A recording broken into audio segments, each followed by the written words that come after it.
Everybody went to go see Masters of the Universe yesterday, and I'd like to talk about it. So first off, this is based on the animated series that ran from 1983 to 85. This is only the second feature film of this franchise, which has been dormant for most. Kevin Smith did something that didn't really work, I think, for most of the fans.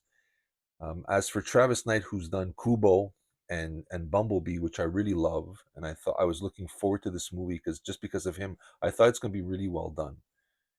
And this has been years in the making. People have been waiting for something like this. I know the fan base has been waiting for it in a sense, but how big is the fan base? The series ran for 2 years, and it was a kids show.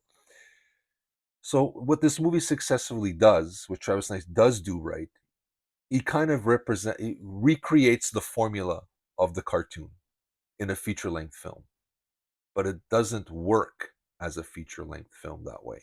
You can't do a kiddie cartoon with a barbarian and a Skeletor that wants to rule the universe and make it kind of slapstick and the twirling of the mustache. I'm going to rule the universe. It doesn't work anymore in this day and age, unfortunately, unless it's somebody who can do it. I think the only guy that could probably do that right would be Kenneth Branagh or Christopher Nolan. I think would probably could nail that aspect of a film. Travis Knight kind of drops the ball on it. The comedy falls flat, and that's where it kills the movie because you could have had these running gags that would come up later on. Like Star Wars, and they go, "I have a bad feeling about this," and everybody has a smirk on their face. I think they tried to establish a few things like that. It just never worked. One of the big scenes they're playing Queen, Princess of the Universe from Highlander, and everybody's like, "Oh, ooh, this is so cool!" And they're walking like heroic, and then there's smoke and they start cough. But till that joke happens, you're kind of going, falls flat.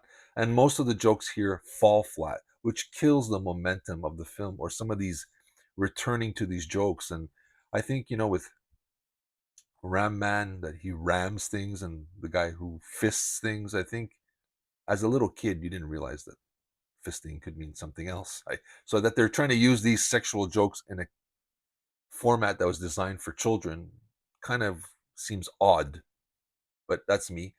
I'm going to say the star of the show, like the original movie with Dolph Lundgren, which was Frank Langella, Jared Leto as Skeletor steals the show. What's her name? The girl who plays Evil Lynn. I did not like her at all. It seemed like she's kind of getting off on Skeletor hurting her, and I don't know. And she's like, at one point, she's annoyed with him, but yet when he's like holding her and being rough, she's like getting turned on, like she's into S&M. Again, something you shouldn't associate with a children's show. So it seemed very off. I don't know what they were aiming for that character, but Evil Lynn was like, you sat there scratching your head going, what's going on with this girl? Like, what is happening here? Is she getting off on him burning her flesh? Is she like really getting off on this or something? Like something's off. Everybody else is pretty good. Nice little cameo by Dolph. I enjoyed it. Again, the way it looked never seemed right. It seemed like there was like a sheet over the film that blocked out the color schemes. And only during a battle scene with Skeletor and He-Man did, like, his scepter grew purple and it was bright and then it goes back into this gray. Everything's gray.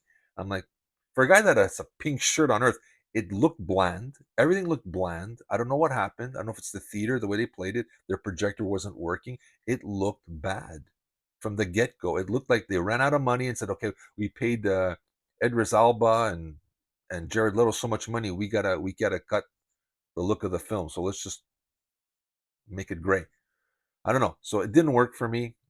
But again, I'm not a diehard fan, although I do have a soft spot for that '87 film with Dolph Lundgren and Frank Langella. I don't know why. I always go back to it every couple of years, and I thoroughly get a kick out of it.